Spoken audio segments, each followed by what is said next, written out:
Saat lu mulai dewasa, lu bakal sadar. Setiap kali lu buka mulut lu, orang tuh akan membuat dua keputusan. Keputusan pertama, apakah gue bisa percaya ini orang? Keputusan kedua, apakah gue stop dengerin kata-kata yang keluar dari mulut dia? Terkesan kasar, tapi ini adalah realita hidup manusia. Dimana lu punya ilmu aja kagak cukup. Lu butuh tahu cara berkomunikasi yang baik dan efektif ke lawan bicaranya lu. Dan ini adalah salah satu investasi terbaik yang lu bisa lakukan sekarang. Terutama dengan zaman makin maju segala macam, kalau misalnya lu mempunyai keterampilan untuk bisa berbicara, menurut gue tuh ada sesuatu yang sangat luar biasa. Yang bahasanya gue adalah complementary skills. Saat lu udah mempunyai hard skills, lu lawan dengan lu punya complementary skills seperti berkomunikasi, menurut gue akan membuat diri lu jadi exponential. Bahkan salah satu orang terkaya aja, Warren Buffett udah pernah bilangin bahwa salah satu skills yang menurut dia lu butuh tempa terus-terusan, lu honing gila-gilaan dan bisa buat hidup lu 50% lebih baik adalah communication skills. Buat kalian yang masih kagak dapat fungsi apa, sebenarnya sesimpel ini. Kalian tuh kagak ada gunanya kalian itu bisa ABCDFG tapi kalian tidak bisa mengkomunikasikan ABCDFG ke orang-orang banyak. Sesimpel itu guys. Dan itu kenapa penting banget kalian tuh punya kemampuan leadership, komunikasi. Untuk orang itu bisa ngelihat kalian itu sebagai leader. Pertanyaannya gimana kan caranya untuk bisa memberikan komunikasi yang efektif seperti leader-leader yang ada di video-video seperti ini. Well, look, I'm like famously awkward. I need some input as I'm, as we're doing these, so I can make sure I don't say anything stupid. It's the internet in your pocket, first time ever.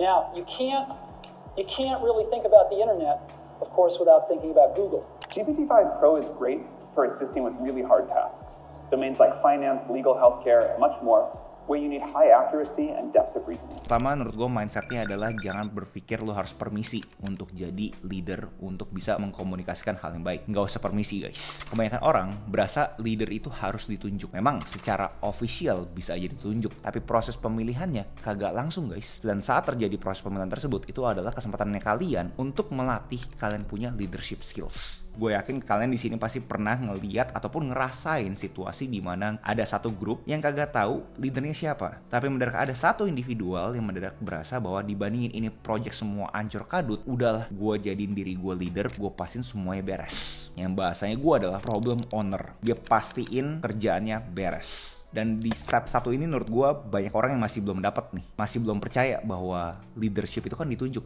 Enggak guys, lu bisa langsung jadi leader saat lu itu bisa memberikan suatu kepastian. Saat lu tidak bisa memberikan kepastian, walaupun lu ditunjuk, percaya sama gua, orang kagak bakal peduli sama kata-kata yang keluar dari mulut lu. Coba kalian lihat sekitarannya kalian, kolega-koleganya kalian. Lihat ciri-ciri khas orang yang kalian respect. Orang-orang yang mempunyai kepastian dari dia punya omongan. Jadi jangan pernah berpikir untuk jadi leaders itu harus ditunjuk. Jadi leaders punya followers itu saat lu bisa menciptakan kepastian. Lanjut adalah kalian harus bisa menggunakan yang namanya itu host, dimana kebanyakan orang berasa kalau setiap kali dia ngomong sesuatu harus memberikan konteks sebanyak mungkin. Tapi saat kalian udah mempunyai jam terbang, kalian akan melihat bahwa nggak semua konteks itu harus didistribusikan ke semua orang. Setiap orang itu mempunyai konteks masing-masing dan kalian harus bisa memberikan konteks kalian ke konteks mereka juga yang mereka berasa relevan. Karena kalau misalnya mereka berasa kagak relevan, percaya sama gue, ruang meetingnya kalian pasti disengage. Pasti banyak yang main handphone, main laptop, kerjaan-kerjaan sendiri,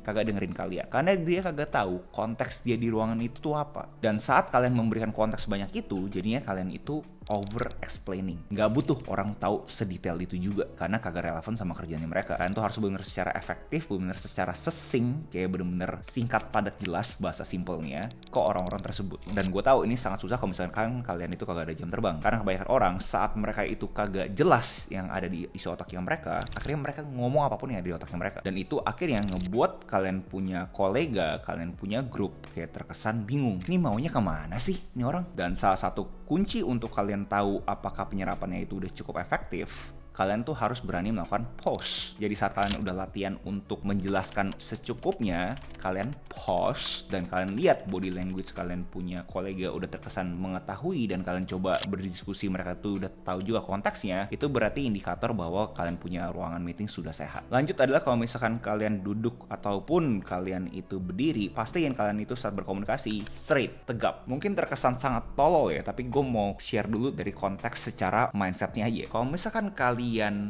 begini, kayak bongkok, kayak nggak tahu, kayak gini, kayak diem gitu kan, kayak pertama dari orang lain ngeliat kalian jelasnya terkesan kalian tuh kagak percaya diri. Sebagai leader sekali lagi harus memberikan kepastian. Bisa dapat impresi kepastian tersebut dari kepercayaan diri orang tersebut juga saat membawakan sesuatu. Saat kalian begini, pasti orang merasa dia sendiri nggak percaya diri, dia sendiri aja nggak percaya sama dia punya strategi. Ngapain gue dengerin dia? Itu dari sisi POV mereka. Dari sisi kalian sendiri, kalau misalnya kalian gini, ini kan kayak terkesan kayaknya kalian belum siap nih sama semua realita hidup kan. Tapi saat kalian begini, kalian berasa bahwa kalian tuh siap untuk menerima semua tantangan hidup, berasanya beda kan?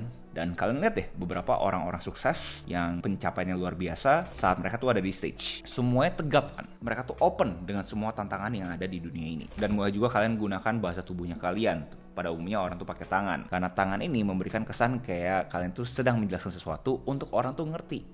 Kesini yuk, gue pengen kasih lo sesuatu nih tentang gue. Berikutnya ini yang mungkin paling asing di budaya timur adalah kalian itu harus berani konfrontasi. Konfrontasi karena udah terkesan impresinya sangat negatif kan, kayak seakan-akan ada kerjaan yang jelek terus kalian konfrontasi kayak gimana caranya itu kerjaannya bagus. Dan kalian di sini yang udah terbiasa sama budaya timur mungkin kalian bingung, kenapa bro? Kenapa ini sesuatu yang jelek? Karena sesimpel kayak kalau misalkan kalian itu terus-terusan menghindari kebenaran, percaya sama gue, lingkungan ekosistemnya kalian juga pasti tuh pusing, bingung. Sebenarnya yang bener di mana sih? Wong dia sendiri aja tuh menghindari kebenaran kok. Jadi kalian harus berani setiap kali ada kesalahan yang menurut kalian itu secara objektif tidak membuat perusahaan atau ekosistem kalian berkembang, diomongin secara objektif, jangan subjektif. Mau budaya apapun akan terjadi ketidakenakan saat kalian tuh menyerang subjeknya. Jadi contoh paling simpel adalah kalian langsung attack subjeknya. Lu kok kerja kagak bener sih? Langsung kan, lu specifically ke dia. Dibandingkan sama kalau kita lihat hasil kita di bulan lalu, apa kira-kira menurut lu indikator yang bikin kita itu tidak berhasil? Pertama, kita pakai kata kita, dan kedua, kita nggak langsung nunjuk bahwa dia adalah masalahnya.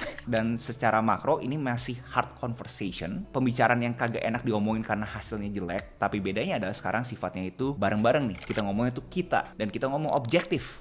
Hasilnya kurang baik dibandingkan sama lu kerjaan lu nggak benar. Jelasnya adalah dua hal yang berbeda. Berikutnya menurut gue lu harus mempunyai mental di mana lu tuh bisa temenan sama stres. Layaknya orang olahraga untuk membentuk badannya dia tuh biasanya mengangkat barang-barang yang berat. Saat mengangkat barang-barang yang berat, apa yang terjadi? Dia punya otot stres dan dia adaptasi, akhirnya menjadi berkembang ototnya. Nah, sama juga dengan kalian itu yang pengen honing kalian punya speaking skills. Kalian harus bisa pastikan bahwa ini semua adalah stres yang baik. Temani stres ini semua. Terkesan sangat tol ya gak sih? Kok bro, gue dikasih tahu jangan pernah cari stres. Kenapa lu bilang sekarang cari stres habis itu temenan sama stres? Karena satu, secara biologis manusia emang stres itu ngebantu kita. Kedua, kalau misalnya lu gak bisa temenan sama stres, lu pasti tidak konsisten. Maksudnya apa bro? Karena kalau misalnya kita pikir-pikir aja, berapa banyak dari kalian pernah ketemu sama orang yang ketemu stres langsung berubah pandangannya. Ketemu stres lagi, berubah lagi pandangannya. Ketemu stres lagi, instruksinya berubah. Ketemu stres lagi, strateginya berubah. Kayak selalu berubah terus. Karena dia tidak bisa menerima kenyataan bahwa akan selalu ada stres. Dia selalu mencari cara gimana caranya memastikan bahwa gerakan gue ini tidak mempunyai stres. Secara makro kalian pasti berpikir, loh bro, bukannya itu sesuatu yang bagus ya bro ya? Kita bikin strategi yang tidak bikin kita stres. Gue punya kabar buruk buat kalian yang berpikir seperti itu. Semua pilihan ada stresnya. Yang kalian butuh pilih adalah stres mana yang kalian mau pilih. Gak ada yang namanya kagak stres guys di dunia ini. Berikutnya adalah kalian harus bisa belajar untuk melakukan active listening. Bukan hanya mendengarkan, tapi mendengarkan secara aktif. Buat orang-orang yang masih susah untuk mengkomunikasikan apa isi otaknya mereka, karena mereka kagak tahu lawan bicara itu isi otaknya apa sih. Jadi saat kalian itu udah berasa kayak udah ngelakuin A, B, C, D, F, G dari kontrolnya kalian itu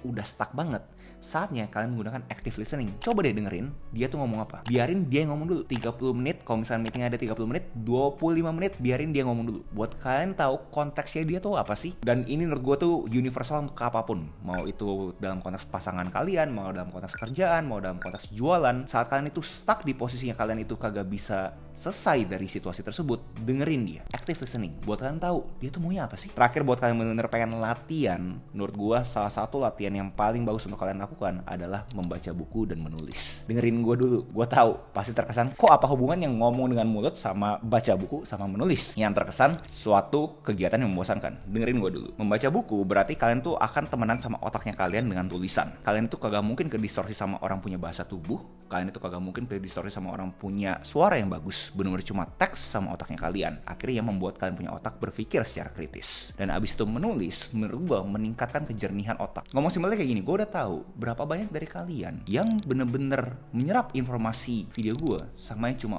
mendengarkan gitu aja. Dari kalian itu menulis atau kagak? Nggak percaya? Coba deh, sesimpel gini aja. Kalian post video ini, ambil kertas, ambil pena ataupun pensil, terus tulis apapun yang lu inget dari lu video ini. Jangan lu nonton dari ulang lagi. Sekarang, post, coba lu pikirin. Apa aja sih yang gue dapat dari ini semua? Nggak boleh nyontek.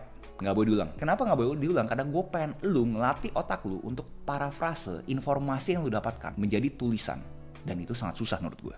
Coba nih kalau misalnya kalian nggak percaya. Dan fungsi aktivitas-aktivitas ini untuk melatih otaknya kalian untuk lebih jernih lagi. Dan akhirnya membuat kalian punya keterampilan untuk berbicara dan berkomunikasi lebih efektif lagi. Percaya sama gue. Dan buat lu pada yang pengen tahu gimana caranya berbicara yang menghasilkan lewat dunia maya, gue mau sharing cerita sukses anak rantau satu ini. Dari yang bukan siapa-siapa jadi top podcaster di Indonesia. Dan studi kasus ini akan gue bongkar semua selama 1 bulan di kelas yang namanya Ruang Kreatif. Dimana gue percaya semua orang punya kesempatan yang sama di dunia maya. Buat yang pengen tahu lebih detail, kalian bisa ke Instagram gue dan DM kreatif. So, itu aja video gue hari ini. Next video essay apa yang menurut kalian menarik untuk gue bawakan? Apakah kalian pengen speaking skills ini dikontekskan dalam jualan atau hal-hal lainnya lagi? Tinggal komen aja di bawah. Jangan lupa like, comment, subscribe, nyalain notifnya, share sama kalian, and I'll see you in next video. Salam kreatif.